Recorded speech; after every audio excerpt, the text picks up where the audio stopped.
Alors voilà, pour conclure cette riche matinée, j'ai le plaisir d'accueillir Catherine Marchihuel et Najat Al-Boukaï. Catherine, vous êtes magistrate et pilotez dans le cadre des Nations Unies le M3I, le mécanisme international impartial et indépendant, et l'organisme chargé de collecter, d'analyser, de sécuriser et même d'investiguer les preuves sur les exactions commises en Syrie, quels qu'en soient les auteurs, je le précise. Une soixantaine de personnes travaillent sous votre responsabilité. Un engagement d'une telle nature n'est pas le premier. Vous êtes intervenu précédemment dans le cadre d'autres guerres au génocide, des Balkans, du Rwanda, du Cambodge. Cette sensibilité pour les droits de l'homme est née peut-être lorsque, enfant, vous fûtes témoin du récit d'un survivant de Dachau. Grâce à vous, nous mettrons en perspective géopolitique, diplomatique, juridique et humanitaire le récit de notre deuxième invité. Najat Al-Boukaï, c'est avec vous en effet que nous allons débuter cette rencontre. Nous allons vous suivre dans le sillon d'une œuvre hors du commun et d'un itinéraire extraordinaire que je vais retracer en quelques mots. Vous avez 51 ans, vous êtes syrien, vous êtes dessinateur, graveur et peintre. En 2012, vous êtes professeur à l'École des Beaux-Arts de Damas, lorsqu'en juillet, vous êtes arrêté par les autorités et transféré au redouté Centre 227 de renseignement militaire. Votre crime, avoir exprimé pacifiquement, au sein de l'université puis dans la rue, votre aspiration à la liberté et à la démocratie. Un mois plus tard, après 30 jours de torture et de conditions de détention inexprimables et 13 kilos en moins, vous êtes libéré. Votre épouse a réuni 1 200 €, l'équivalent de 4 mois de salaire, pour soudoyer un cid du régime. Mais dans le système de Bachar al-Assad, être libéré de prison ne signifie pas être libre. Vous quittez alors votre maison, celle de vos parents sera prochainement incendiée, et avec votre épouse, professeure de français, et votre fille âgée de 9 ans, vous vous réfugiez chez votre belle-mère qui habite sur le front. Pendant 3 ans, vous restez sous le feu et dans la peur permanente des bombardements, des tirs de roquettes, des attaques aériennes. Vous savez toujours rechercher, le danger se rapproche. Vous décidez alors de fuir par la frontière libanaise. Vous êtes arrêté le 3 septembre 2014. Vous retournez au centre 227. Êtes ensuite transféré dans une autre prison, celle-ci de droit commun, et êtes libéré le 16 juillet 2015. Pendant plus de 10 mois, de nouveau la torture, l'indicible, le sursis, de nouveau la douleur et l'effroi, de nouveau des conditions de réclusion qu'on n'imagine même pas pour des animaux. Une fois sorti de geôle, toujours sous le coup permanent de nouvelles arrestations, vous entreprenez, grâce à votre épouse et le soutien de proches, notamment vos frères, installés en France et au Koweït, de réunir 18 000 €, grâce auxquels un juge corrompu acceptera d'effacer votre nom des listes. Et c'est ainsi que le 3 octobre 2015, vous franchissez la frontière avec le Liban et 2 mois plus tard, atterrissez en France, en Vendée. Aujourd'hui, vous vivez dans une HLM de l'Essonne. Lorsqu'en prison, vous partagiez 15 mètres carrés avec 70 co-détenus, subissiez le supplice de la chaise allemande, viviez au milieu des corps démembrés et charriez les cadavres, lorsque vous étiez encagé chez votre belle-mère, lorsque vous avez découvert la liberté au moment de fouler le sol du Liban, jamais vous n'avez renoncé à dessiner. Vous avez noirci des milliers de feuilles, même au stylo-bille, pour raconter, pour exorciser, pour témoigner. Aussi pour prouver et vous prouver que vous étiez encore vivant. Aujourd'hui encore, à cet instant précis, quelque part dans une prison damascène, un prisonnier politique condamné à 40 ans de réclusion conserve précieusement un carnet de vos dessins. Avant d'engager notre dialogue tous les trois, j'aimerais que nous écoutions Julie Neveu, notre linguiste, qui nous donne des clés de compréhension du verbe témoigner.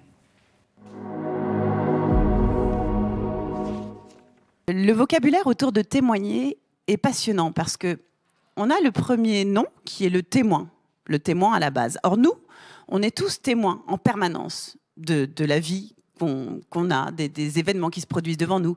Mais en ce sens de témoin, eh bien, on est des témoins involontaires. J'ai été témoin involontaire de cette scène atroce. Et donc le témoin, au sens nominal, c'est passif. Et quand on passe au verbe témoigner, il y a vraiment une démarche là qui demande un effort, une sortie de soi, une sortie de la passivité.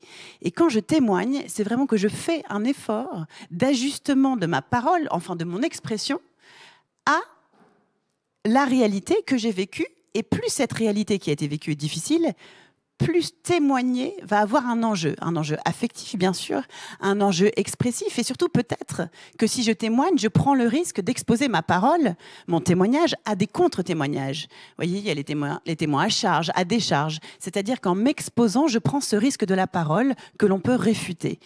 Et pourtant, le témoignage, on le sait, est nécessaire à la constitution de l'histoire, des histoires, mais aussi de la grande histoire.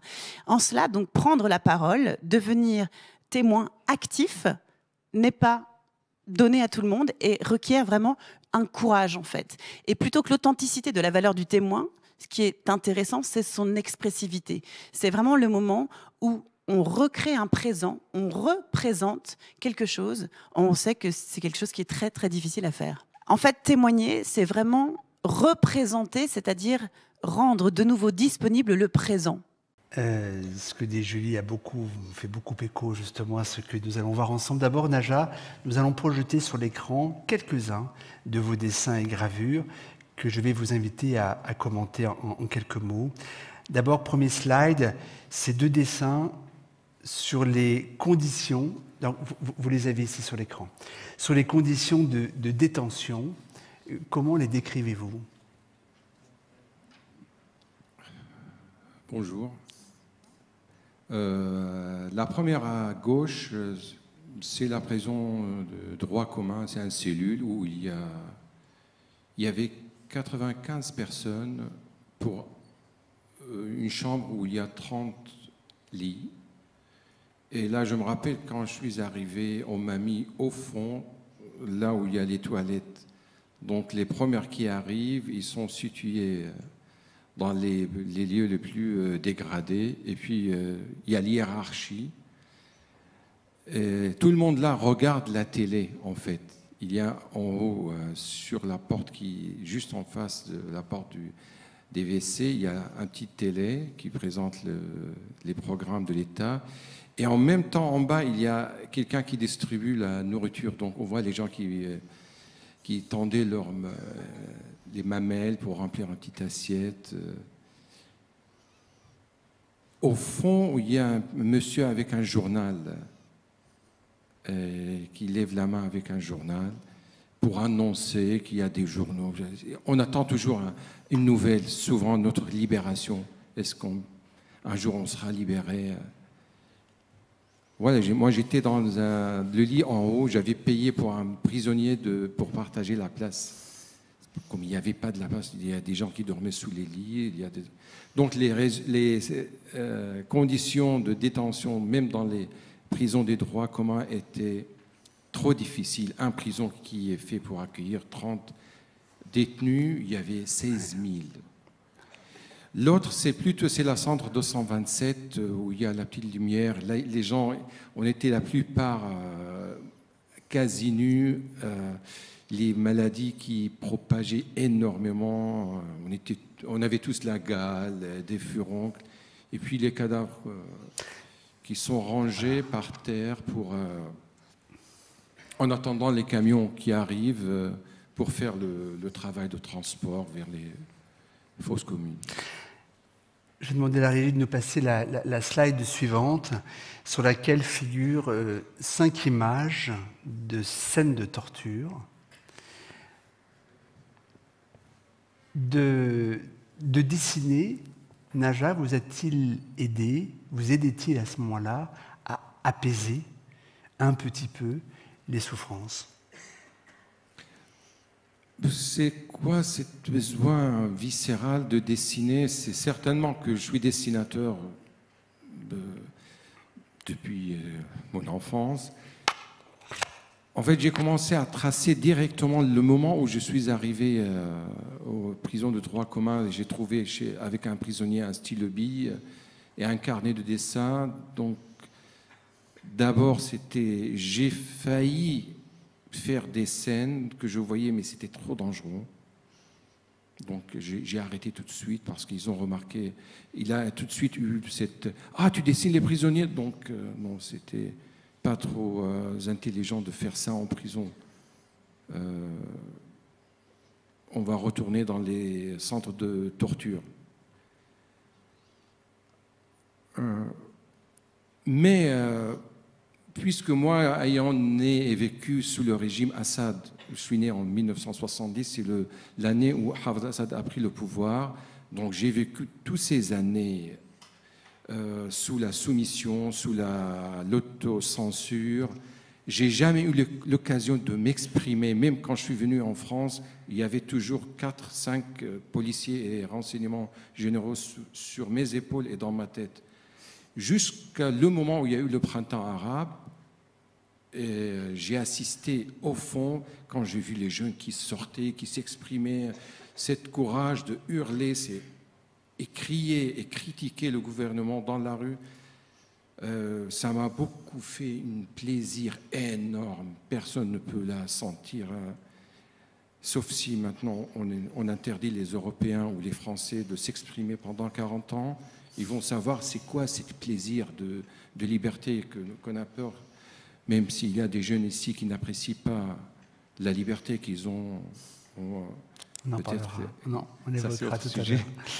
Mais le fait de m'étouffer, de m'interdire et de m'arrêter, cette liberté, alors le dessin, il était un besoin énorme et de me libérer de nouveau, de contester et de continuer cette démarche de liberté. C'était un acte militant, presque. Non seulement de défense de vous-même, mais aussi... C'est mélangé. Peut-être le fait que je suis dessinateur, ça devient un acte militant. Si j'étais musicien, est-ce que j'aurais fait des chansons ou autre chose? C'est le hasard que c'est un dessinateur qui est sorti vivant, parce qu'il y en a des dizaines qui sont morts. Je suis un des seuls. J'aimerais qu'on passe la slide suivante. Vous avez eu pour tâche de charrier les corps des cadavres, destinés sans doute à des fosses communes. Ces corps avaient pour seule identité un chiffre. Ils étaient repérés par des chiffres. Ça rappelle ce que nous évoquions tout à l'heure avec l'historien Johann Chapotto du temps des nazis, puisque les Untermenschen étaient réduits à des chiffres. On est là au paroxysme de la déshumanisation, c'est-à-dire que lorsque l'on n'est plus identifié que par un chiffre, on prend conscience que l'on n'est plus rien aux yeux de l'autorité et peut-être aux yeux de soi-même.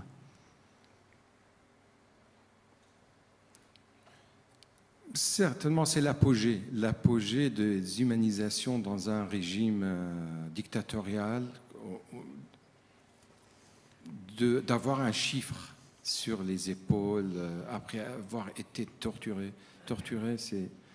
C'est un rappel. Oui, vraiment, là, vous me faites revenir à ce moment exact quand j'ai vu le feutre caresse mon épaule froidement et il trace cette chiffre. Là, j'ai senti, c'est différent. Vraiment, j'ai dépassé une étape. Il y a un dessin que j'aime beaucoup, c'est le slide suivant. C'est la scène du barbier. Alors pourquoi j'aime beaucoup ce dessin? Parce qu'il montre qu'il y a des moments d'humanité, lorsqu'on est ainsi réduit à plus rien. Il y a des moments, pour des scènes très simples, il s'agit de se raser, de se couper les cheveux. Vous êtes ici près du barbier. Ces moments-là, ils sont réels, ils sont réguliers, ou alors ils sont malheureusement beaucoup trop rares. Ces moments de réhumanisation entre vous, prisonniers. C'est des règles dans tous les prisons, se raser pour diminuer les maladies, les poux. Et la première fois où j'étais rasé en prison, après le service militaire en Syrie, c'était en 2012. Un prisonnier nous appelle pour sortir dans le couloir. Il avait une rasoir électrique. Et ben, j'étais devant lui, il m'a dit non, tu te mets à genoux pour que j'arrive à bien faire mon travail. Et là, je me suis mis à genoux, il a commencé à me raser. La deuxième fois, on m'a rasé devant les restes des repas, sur le riz, sur ce qu'il y avait. Puis il y avait un cadavre. Donc, ouais. Ça rappelle au mouton tout ça, cette histoire. Mais en même temps, c'était un moyen après pour apprendre des nouvelles quand on passait dans notre cellule et rencontrer d'autres prisonniers. Catherine, que vous inspire Bien sûr le témoignage de Najat, mais particulièrement les dessins qu'il nous présente. Le témoignage de Najat, malheureusement, c'est très familier, ce récit de Najat, de ce qu'il a vécu, parce qu'il n'a pas vécu quelque chose qui était un acte isolé. En Syrie, c'est le sort de milliers et de milliers de personnes. Les dessins, je les trouve extrêmement poignants, mais extrêmement forts dans ce qu'ils expriment. Et moi qui travaille dans la documentation à des fins judiciaires, c'est vrai que je suis frappée de ce qu'un dessin peut projeter, non seulement de ce qu'a vécu la personne qui dessine, mais aussi des histoires que le dessin raconte, qui correspondent au sort de milliers de personnes. Donc oui, c'est très fort. Je pense que les deux se complètent quelque part, le récit, le dessin, et puis la documentation d'ordre plus juridique, d'ordre plus technique que nous faisons dans mon équipe. Votre action a une visée pénale. Des premiers procès ont vu le jour, notamment à Coblence récemment. D'autres doivent se tenir en France. Que faut-il en attendre? Je me mets à la place d'un garçon comme Najat. Que faut-il attendre de ces procès? Est-ce qu'on peut espérer même un jour l'échafaudage d'un tribunal international ad hoc, si bien sûr le régime implose et si le Conseil de sécurité vote à la majorité, ce qui est sans doute un petit peu une illusion, mais on peut quand même rêver de cela pour toutes ces victimes? Moi, je pense que dans une situation comme celle de la Syrie, où le nombre de faits imputables à des membres du régime, mais imputables à bien d'autres acteurs également, malheureusement, ce sont toutes les communautés qui souffrent de crimes très graves. On ne peut pas imaginer qu'une forme de justice, même un composite de possibilités de justice, va rendre justice à chaque victime. Ce n'est pas envisageable. Ce vers quoi on peut tendre, et en tout cas c'est ce que nous tentons de faire, nous sommes des facilitateurs de justice, donc nous sommes là pour aider les juridictions, c'est essayer de faire en sorte qu'il y ait des affaires qui soient représentatives de ce que de nombreuses victimes ont vécu. Et donc c'est effectivement essayer d'arriver au plus près des crimes les plus représentatifs et tendre vers une situation où les juridictions nationales que nous connaissons aujourd'hui en Europe et ailleurs ne soient pas les seules, mais qu'il y ait peut-être effectivement un jour un renvoi devant la Cour pénale internationale ou la création d'un tribunal pour avoir plus de continuité de justice. Comment ces exactions commises en Syrie, et je pose également la question à Najat, comment questionnent-elles notre responsabilité d'occidentaux, notre responsabilité de Français? Comment doivent-elles questionner notre conscience aussi d'occidentaux? Et est-ce que vous trouvez que l'on parle suffisamment de ce qui se passe en Syrie? Et je mets de côté les moments où il y a des vagues migratoires, puisque là, bien sûr, on se met à parler. Lorsqu'il y a un attentat en Europe, là, on fait le lien avec Daesh, mais autrement, est-ce que vous trouvez qu'on accorde la place suffisante à ce drame? Je commence. Je ne pense pas qu'on en parle suffisamment. Vous parlez de la responsabilité. Moi, j'ai du mal à penser que... Enfin, pour moi, les responsables, c'est ceux qui commettent les crimes, c'est ceux qui les facilitent, c'est ceux qui les aident. En revanche, il est clair que se trouver en 2021 dans une situation où un Conseil de sécurité peut bloquer le renvoi à la justice pénale internationale pour une situation telle que celle de la Syrie, c'est inacceptable, c'est vraiment un échec de la communauté internationale. On a une Cour pénale internationale et on a des États qui peuvent bloquer le renvoi. Donc ça, c'est extrêmement choquant. Je pense que ça ne concerne pas que les Syriens, ça concerne toute l'humanité. Ça veut dire que demain, ça peut se produire, comme ça s'est produit à une époque au cœur de l'Europe, ça peut se produire dans un autre pays du monde, et on aura, si les puissants États décident de faire jouer leurs alliances, on aura aussi une situation de blocage. Donc il faut lutter de toutes nos forces contre ça. Najat, la France vous a accueilli, bien sûr. Au-delà, trouvez-vous que en France, médias, élus, communauté d'ailleurs publique finalement, parlent suffisamment, a suffisamment conscience de ce qui se passe en Syrie et se mobilisent suffisamment pour la cause que vous incarnez, que vous représentez aujourd'hui? Peut-être au début, ça a été le cas jusqu'à la vague migratoire. Bon, je suis arrivé début 2016. Alors, début de printemps arabe, certainement, il y a eu plus qu'après sur les chaînes de télé, les débats sur la cause du printemps arabe. Après les vagues de migration 2015, les gens, peut-être, ils ont retourné vers d'autres soucis, comment on va accueillir ces gens.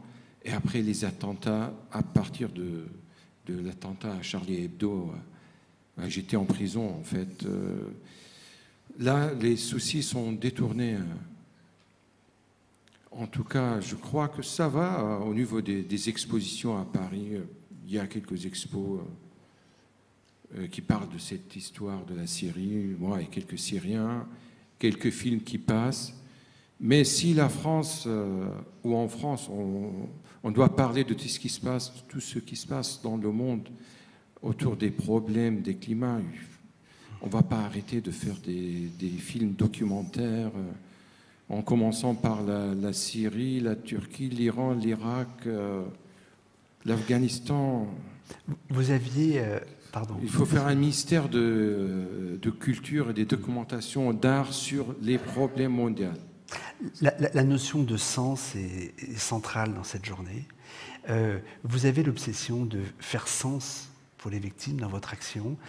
Naja, finalement, ce travail de dessin, ces gravures, c'est aussi pour donner un sens non seulement à ce que vous avez vécu, mais à ce que vivent encore tous ceux qui sont embastillés. C'est quelque chose qui rapproche vos deux actions respectives, cette quête absolue de sens. Catherine? Oui, moi je pense que ce travail que nous faisons n'a de sens que s'il fait sens pour les victimes. C'est-à-dire que ce n'est pas une fin en soi, c'est aussi l'obsession de s'assurer qu'il n'y aura pas d'oubli. On ne peut pas imaginer que la Syrie puisse devenir un pays libre, un pays où on peut vivre normalement s'il n'y a pas de justice. Donc ce travail-là, pour moi, c'est ça le sens. Après... les victimes, elles ont peut-être d'autres attentes, d'autres quêtes. Parfois, on se rend compte que certaines personnes, votre intervenante parlait du témoignage, du sens de témoigner. Le temps du témoignage, c'est quelque chose qui n'est pas toujours le temps présent. Il faut du temps pour pouvoir être dans une démarche où on se dit qu'on va avoir la force de témoigner. Naja, que dessiniez-vous avant 2012. Quel était votre travail? Quel était le type de travail? Vos dessins, vos gravures, vos peintures? Que représentaient-ils ces travaux?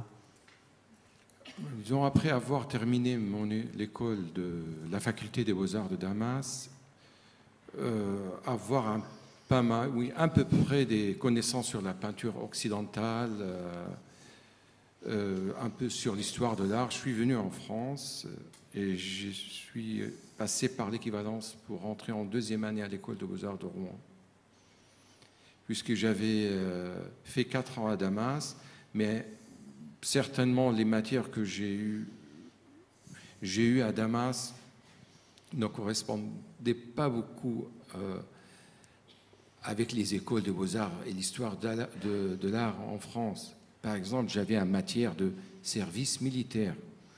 Donc, on faisait chaque semaine une journée militaire à l'école de beaux-arts. Et donc, il fallait expliquer aux profs, à Philippe Garel, les artistes, mais c'est quoi un service militaire dans une école de beaux-arts? Certainement, et en plus, en 4e année, j'ai dû faire 2 jours de militaire et 1 mois pendant l'été pour passer en 4e année. Le fait parce que j'étais un mauvais soldat. Et donc cette lacune et cette faille de connaissance, j'ai essayé de la restituer en visitant les musées.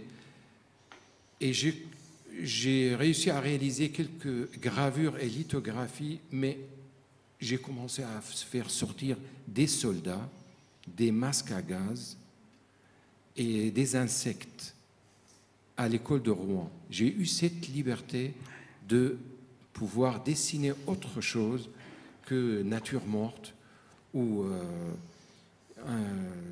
l'histoire maternelle qui est très connue en Orient. Donc, c'est une maman qui porte Jésus, la Vierge Marie, toute cette histoire. Et toucher des vrais sujets autour de la guerre, autour de la violence. À mon retour en Syrie, j'ai arrêté ça. Ça ne marche pas. J'ai fait une série sur les insectes et sur la métamorphose entre les êtres, la faiblesse des êtres vivants comme les insectes et les soldats.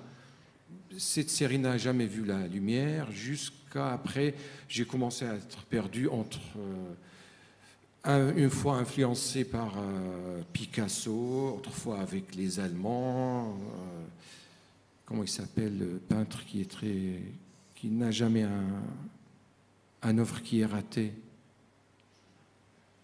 L'Allemand qui tourne les visages, qui fait ses peintures, mais à l'envers. C'est comme des légumes, des... Basilitz, ouais. oui, Ça, il n'y a jamais ça. un Basilitz qui est raté. Okay. Ce qu'on a appris en Syrie, tu fais un truc de Basilitz, tu vas réussir, ton tableau, elle sera appréciée.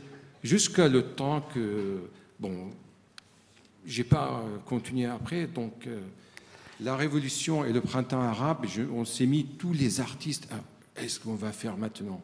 C'est la révolution, c'est la liberté. Il y en a qui sont mis du côté du régime, c'est pas les vrais. Donc, la révolution, c'est la révolution des barbares, c'est les racailles, c'est les paysans, comme dans l'histoire, ce qui se passe. Il y a des gens qui sont mis à l'écart des grilles, en attendant qu'est-ce qu'il va gagner, on va être avec lui. Et puis d'autres artistes, c'est la grande question maintenant, c'est la liberté, comment on va s'exprimer. Donc, quelques dessins autour de la guerre qui n'ont jamais vu la lumière qu'ici en France, que j'ai réussi à les transporter avec moi. Et après, la prison. La prison, c'est cette période de dessiner ce que j'ai vu, qui me satisfait jusqu'à maintenant, même en question esthétique, parce que je me confronte avec des problèmes de noir et blanc et des compositions assez... Une question, Naja. Un grand nombre de rescapés de l'Holocauste en 1945 ont attendu certains des dizaines d'années avant de s'exprimer, avant de se confier, même à leurs plus proches. Vous, comme d'autres artistes d'ailleurs, vous avez fait le choix au quotidien, pour vivre, pour exister, d'exorciser justement cette horreur en dessinant. Vous avez fait le choix de ne pas être dans un sas, finalement, de sécurité entre ce que beaucoup donc, des rescapés de l'Holocauste ont choisi, ont retenu. Ça vous inspire quoi, justement, cette différence de temporalité? Je crois, si Zora Music, prenons l'exemple, est né dans cette époque, est-ce qu'il va réagir comme après? En 1945, il n'y avait pas de télé, il n'y avait pas autant de journaux, il n'y avait pas d'Internet. Peut-être les Syriens, ou les jeunes du printemps arabe, est trop médiatisé peut-être. Je rappelle d'ailleurs que Zoran Muzic a engagé, a initié son travail sur la déportation en 1972, même plus que ça, en 1972, avec la série « Nous ne sommes pas les derniers ». Donc il avait attendu très longtemps. Oui. Pardon, un mot, peut-être nous, on est séduits et attirés avec les moyens de Internet et la télé. Et donc, on a la possibilité de s'exprimer tout de suite. Instantanément. Catherine, j'avais une question vous concernant plus particulièrement. Le neuropsychiatre Boris Cyrulnik liste parmi les principales conditions de la résilience, puisque nous sommes vraiment dans un schéma de résilience, celle de bénéficier de tuteurs au moment où l'on se reconstruit. Vous avez eu des tuteurs, votre épouse, votre famille aussi en France. Catherine, est-ce que vous, dans votre mission aujourd'hui, vous avez conscience d'être un tuteur, finalement, pour les centaines de milliers d'anonymes qui sont victimes des exactions? Je ne peux pas dire que je conçois le travail que je fais comme un travail de tutelle. C'est un travail de mémoire, c'est un travail de documentation à des fins d'établissement des responsabilités. Cela étant, pour celui qui est en quête de sens, pour celui qui est en quête de justice, c'est un travail qui peut éventuellement oui, donner une direction, permettre de reprendre espoir, tout en sachant qu'il n'y aura pas de justice immédiate et de grande échelle, mais que savoir que ce travail-là se fait peut donner... c'est très important pour vous, Naja, le travail que fait Catherine, par exemple, et que font d'autres. Il est très important dans votre processus de reconstruction. Au moins que les régimes dictateurs ne se sentent pas en sécurité, qu'ils ne se sentent pas reconnus, et nous, au moins, on sent qu'il y aura un peu de justice qui va nous rendre. Donc c'est important. Le processus de résilience convoque une autre condition que le tutorat, c'est celle de s'extraire de son passé, dans lequel justement l'horreur a pu nous emprisonner. Est-ce que vous avez peur parfois de ne pas pouvoir sortir de cet enfermement? Et là, je parle de votre travail de dessinateur. Comment envisagez-vous demain, et surtout après-demain, d'un point de vue artistique? Pour le moment, je suis actuellement dans une résidence à Madrid, à la Casa de Velázquez. J'en profite pour vivre... savoir comment les Espagnols, qui ont malheureusement une histoire au XIXe siècle de guerre et la guerre civile espagnole 1936 et la période franquiste. Donc, j'essaie de savoir et comprendre comment c'est ce qui s'est passé comment ils se sont projetés après l'après-guerre, les artistes, leur moyen de s'exprimer, la différence entre les Espagnols qui sont restés à l'étranger, qui n'ont pas voulu retourner, et ceux qui ont accepté de vivre sous Franco. Jusqu'à maintenant, je sens que mon travail a besoin encore de chemin à faire pour être... Vous êtes en Espagne, quelques-uns des plus grands critiques artistiques, je pense que c'est des grands journalistes comme Philippe Dagen du Monde, mesurent votre œuvre à celle de Goya. Vous vous retrouvez un petit peu aussi dans ce que fut la démarche de Goya, son travail, bien sûr, son œuvre, mais aussi dans ce qu'était à ce moment-là le sens qu'il donnait justement à son travail d'artiste. Justement là, je sens que mon travail, il est entre les illustrations et documentation, mais on est perdu, et c'est un dessinateur. On voit qu'il cherche des solutions esthétiques au niveau de lumière, de composition, d'expression.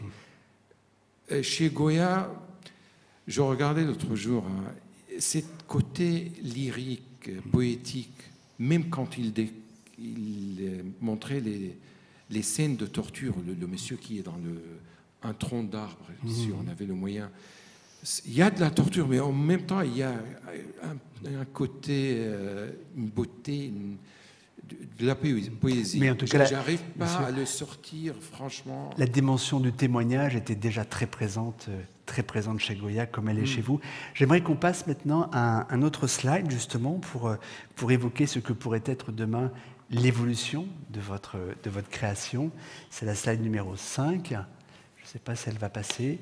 En tous les cas, pour préparer notre entretien, je vous ai emmené visiter l'exposition que le Musée d'art et d'histoire du judaïsme consacre à l'école de Paris, qui œuvra jusqu'au déclenchement de la Seconde Guerre mondiale. Je vous ai pris en photo ici, devant un Chagall. On le voit, les couleurs éclaboussent notre regard. Pensez-vous un jour travailler de nouveau la couleur? J'espère, j'ai encore quelques années à vivre. Mais est-ce que vous avez déjà envie, à un moment, et qu'est-ce qui fera que cet engagement vers la couleur, justement, pourra se déclencher? Est-ce que vous avez une idée? Apparemment, jusqu'à le temps que Assad est au pouvoir, il y a encore des amis qui sont en prison. J'ose pas montrer un dessin qui est coloré. J'en ai fait. Au mois de mai, j'ai fait une série à la gouache où j'ai mis du rouge, du mauve, où j'ai emprunté aussi... Ça veut donc dire que la couleur est culpabilisatrice pour vous aujourd'hui? Voilà. D'accord. J'aimerais qu'on passe maintenant à la photo suivante, la slide suivante. Naja, lorsqu'en août, les premières images terribles en provenance d'Afghanistan nous ont tous submergés, quelles réminiscences, en fait, quelles douloureuses réminiscences ont-elles provoqué au fond de vous?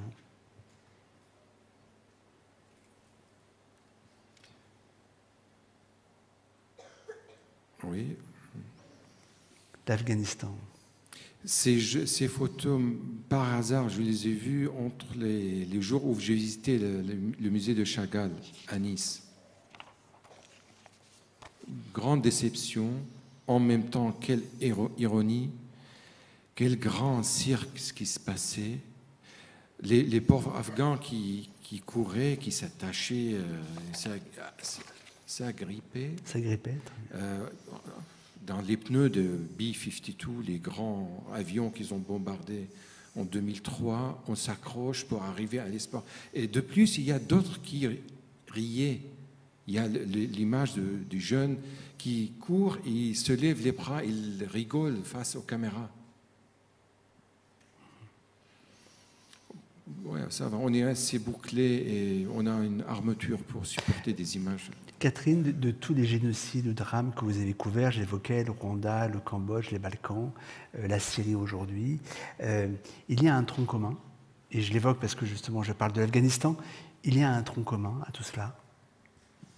Oui, je pense que c'est la volonté, le sentiment d'impunité, la volonté de faire souffrir, d'asseoir son pouvoir par la souffrance qu'on inflige aux autres. Oui, il y a une grande commonalité dans ces situations-là, même si elles sont toutes différentes. Il y a des causes multiples, mais on retrouve quand même dans ce qu'il y a de plus noir de l'âme humaine, on retrouve quand même des choses très, très fortes et très communes. Et justement, à partir, Naja, de ce que vous avez vécu, de ce que vous avez éprouvé dans votre chair, et vous, Catherine, à partir de ce que vous observez, comment conservez-vous la foi en l'humanité? Allez-y. Naja, peut-être déjà. Comment avez-vous encore foi en l'humanité des hommes quand vous avez vu l'homme capable de faire ce qu'il a perpétré sur votre corps, sur le corps des autres, sur le corps de tous ces gens innocents? C'est une question qui fait peur, parce qu'il n'y a pas de réponse. Ça se répète depuis l'histoire de l'humanité.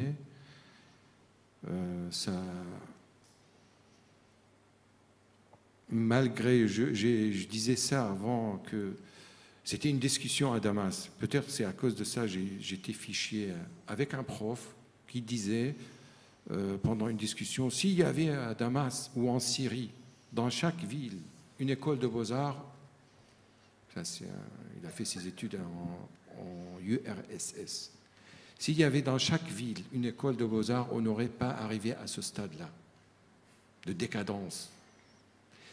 Mais il a oublié qu'en Europe, en Première Guerre mondiale, il y avait dans chaque ville, on ne sait pas combien de théâtres, d'écoles de beaux-arts, des courants artistiques en Allemagne, en Autriche, en France. Et on a refait la Deuxième Guerre mondiale malgré tout cela. Et on ne sait pas où est-ce que la Troisième Guerre mondiale, malgré tout le développement de moyens d'expression qu'on a, est-ce qu'on est... L'être humain n'est pas capable de commettre encore cette bêtise? Catherine. Oui, moi je crois que ce qui fait le caractère unique de l'être humain, c'est ça, c'est sa capacité à faire des choses épouvantables, mais aussi à faire des choses qui sont belles et à faire preuve d'humanité, y compris dans les situations les plus catastrophiques comme celles que décrit Naja et d'autres artistes ou d'autres témoins. Donc, oui, c'est pas réjouissant. On peut pas dire que c'est un travail, même si on est évidemment, je compare pas le travail de documentation que je fais, même si c'est parfois chargé très fortement sur un plan émotionnel, avec la personne qui a vécu cela. Mais on le fait quand même en pensant que ça peut servir à, si ce n'est à éviter la répétition, oui, peut-être, dans certains cas, effectivement, l'éviter, à trouver d'autres solutions, à se rappeler, à ne pas oublier. J'aimerais d'ailleurs peut-être ne pas oublier ce qu'est la liberté. Naja, la liberté, vous savez ce que ça signifie particulièrement aujourd'hui parce que vous avez été privé de liberté. On le voit depuis plusieurs mois, vous vivez en France depuis donc 6 ans, et puis depuis plusieurs mois, même plusieurs années, mais particulièrement avec notamment le vaccin, le pass sanitaire, on voit d'intenses débats dans l'opinion publique, on voit des manifestations extrêmement dures qui invoquent, je cite, la fin des libertés, la dictature sanitaire, le tyran Macron. Qu'est-ce que ça vous inspire, vous qui savez ce que signifie réellement la dictature, la tyrannie, l'absence de liberté? En tant que migrant, je viens... Si on veut faire une échelle sur les niveaux de liberté, bon, là, les Syriens sont là, les Français sont là. Donc il y a des Syriens qui disent les Français, comment ils râlent, ils disent qu'ils n'ont pas de liberté, ils critiquent les présidents. Il faut qu'ils voient comment on vit en Syrie. Ben, c'est faux. On va demander des Français de baisser leur niveau. Et il y a des Français aussi qui demandent aux Syriens de monter. Donc, est-ce que la solution, c'est pas ça, que les Français et les Européens baissent leur niveau de liberté et les Syriens montent un peu? Il faut que tout le monde continue à vivre, à faire ce voyage dans l'espace pour arriver à un niveau de liberté qui est humain. Vous avez, vous, Catherine, une conception de la liberté, justement. Vous portez un regard sur la liberté forcément différent de nous tous, parce que vous êtes confrontés à la privation. Pas vous personnellement, bien sûr, mais tous les dossiers que vous conduisez sont confrontés à la privation totale de liberté. C'est clair que les histoires et les situations que je vis à travers ce travail-là m'amènent à apprécier, je pense, la liberté que j'ai en tant que Française, en tant que citoyenne du monde, la possibilité de se déplacer, la possibilité de dire ce qu'on a à dire, ce qu'on a envie de dire. J'en ai conscience. Je ne sais pas si je ne dis pas que je n'en aurais pas confiance si je faisais un autre métier, mais c'est vrai qu'on a, quand on est témoin de la privation de liberté, on apprécie, je pense, encore plus celle-là. Ça ne veut pas dire que je râle pas comme tout le monde. Mais vous jugez parfois nos comportements sont indécents, justement? Je pense que... Non, je ne juge pas les personnes qui décident de se révolter contre certaines choses. Ce n'est pas à moi de le faire, mais oui, il y a des causes qui méritent peut-être plus que d'autres l'indignation et la protestation.